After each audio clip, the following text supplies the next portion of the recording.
What's going on, GUI fans? We're here on YouTube once more, introducing you to a brand new GUI assignment tool that Mr. Rabani gave us to do. It was a bit difficult, but we're going to show you how to get this thing up and running. So first off, we're going to start off with our, oh my bad, I forgot to introduce myself. My name is Golby, my partner in crime is Floyd, and we both here are going to try to explain to you how we got this code to work. So we're going to start off with the main. We're using Qt, by the way. So basically what we have here is we just started to make our window. We put it to a fixed size of 500 to 300, and we gave it a name as GUI assignment 2 signals and slots. Now we head over to our window.h file.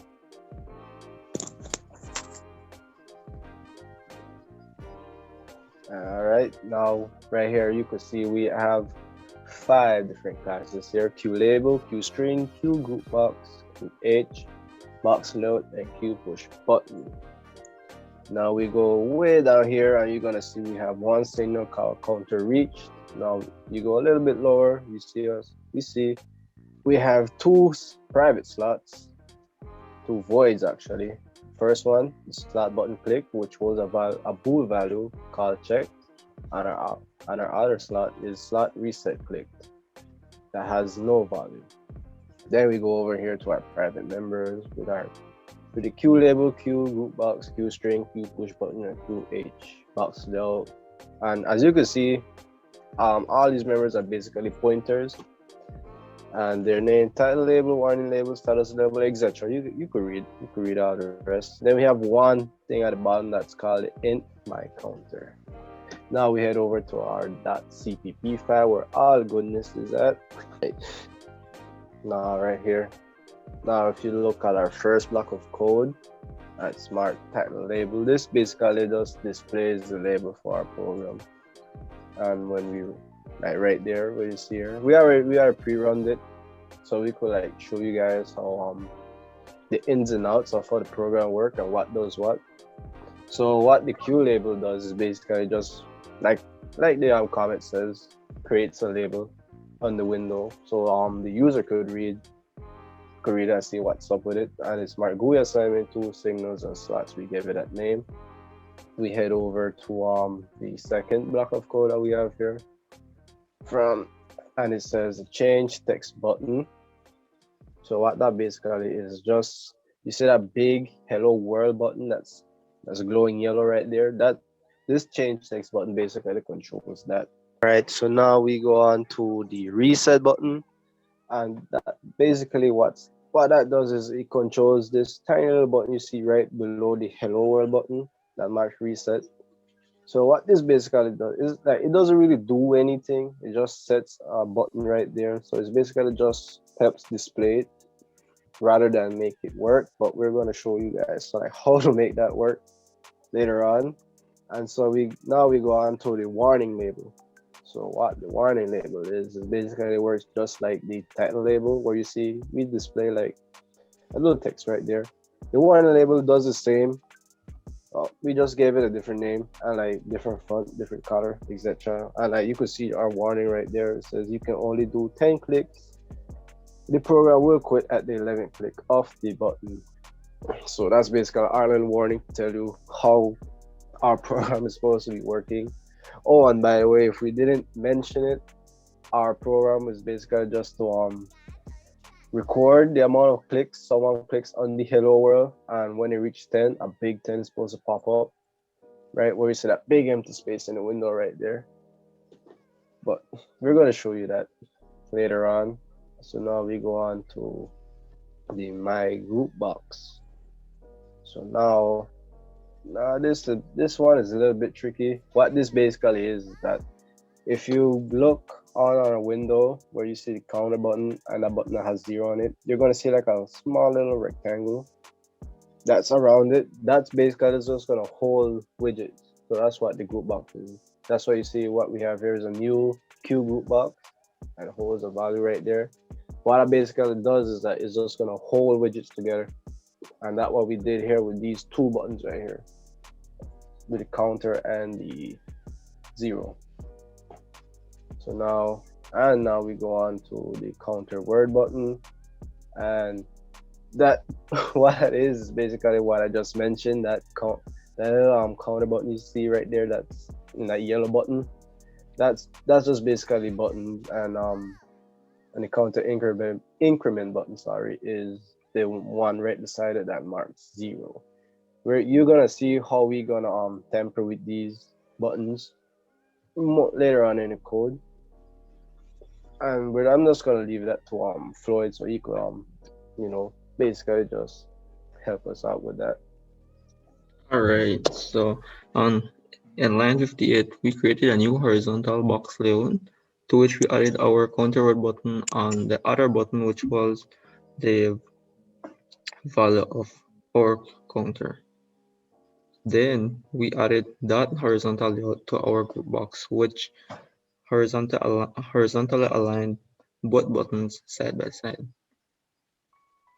As Golby mentioned earlier, when counter reaches 10, a big 10 is supposed to be visible at the bottom right section of our window. So the reason why it's not showing right now is because we set it as hidden, but we'll explain why we did that later on. And then line 72 basically sets our hello world button as a checkable button. So whenever our button is clicked, another value pops up, and vice versa. And then our block of code from lines 74 to 76 basically um, is for our exit program button, which when pressed, it automatically quits our program. You can that you can still exit the program using this X button, but then we added that for the user to exit the program in a shorter and easier way. Okay, so now our connections is basically what controls our entire program. It connects a widget to another widget, which helps our program to function.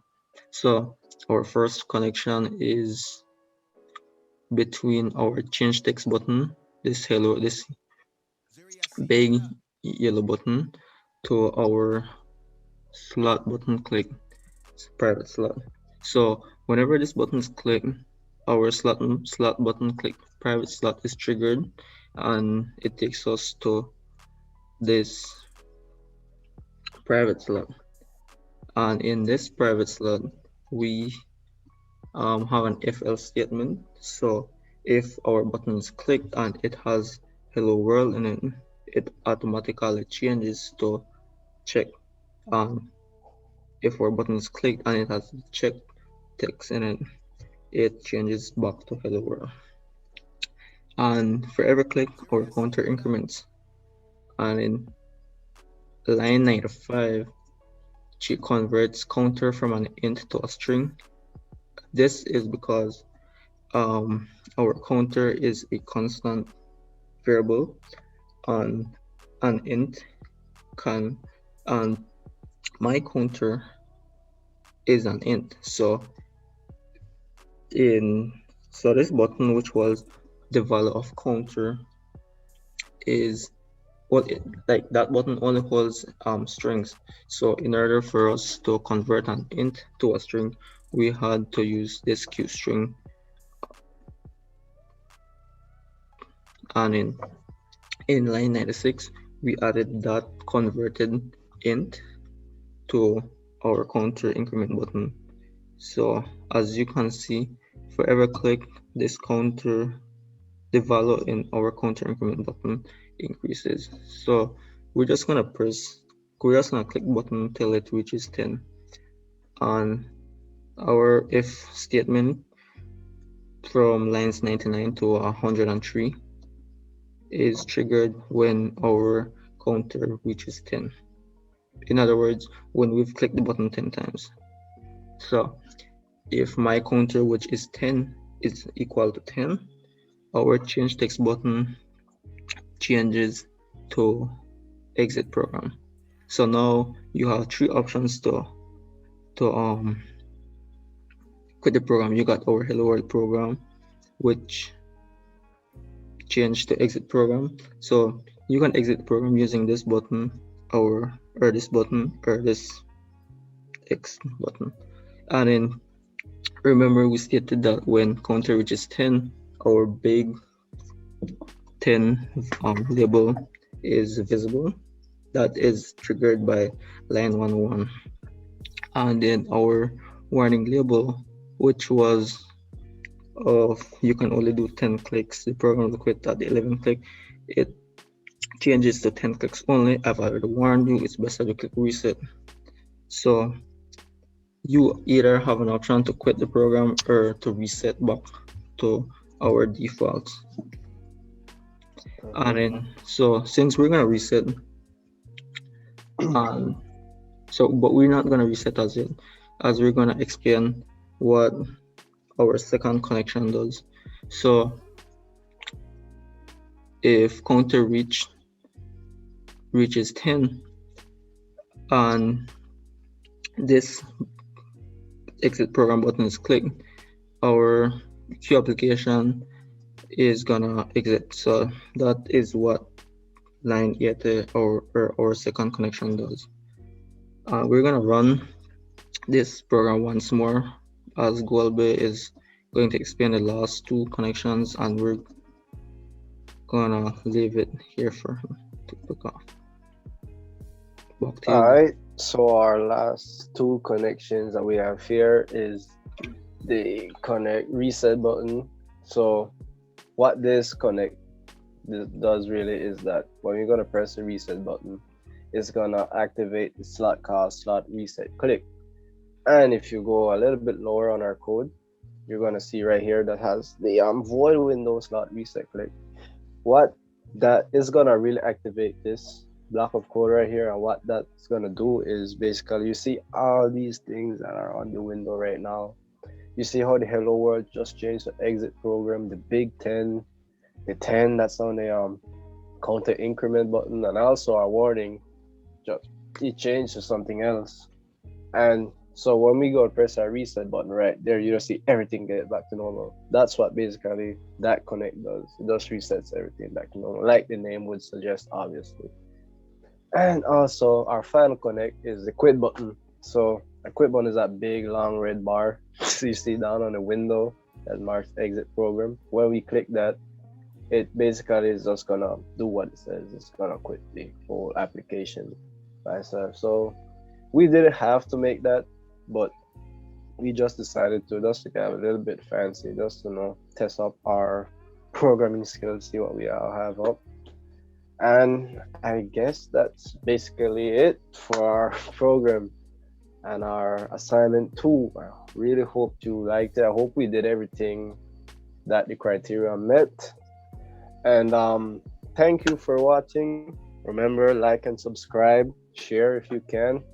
And this has been Golby and Floyd and Golby's assignment 2 slots, signals and slots. Thank you.